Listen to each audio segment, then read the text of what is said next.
Avait déjà été démontrée d'une façon similaire. L'irrationalité d'une telle croyance avait déjà été démontrée d'une façon similaire par le pionnier de la physique moderne, le grand scientifique anglais Isaac Newton.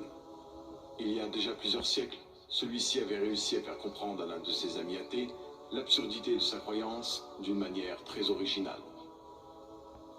Pour ce faire, il avait demandé à un mécanicien de fabriquer une reproduction miniature du système solaire. Les planètes étaient représentées par des billes qui tournaient grâce à un système compliqué d'engrenages et de courroies. Newton plaça ensuite cette reproduction sur son bureau de travail dans son cabinet.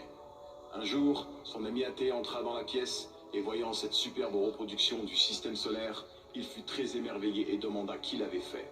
Newton, qui était en train de lire, leva les yeux et assura son ami avec le plus grand sérieux que personne ne l'avait fait, mais que c'était par le plus pur hasard que les éléments s'étaient rassemblés de la sorte. Son ami athée fut étonné et répliqua avec une certaine vivacité. « Tu dois me prendre pour un sot.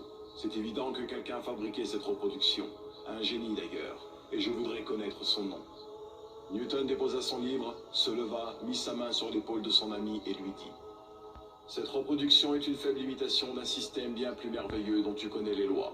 Je suis incapable de te convaincre que cette reproduction n'a pas eu de créateur, et pourtant, tu prétends toi que l'original que le mécanicien n'a fait que copier est apparu sans l'intervention d'un créateur.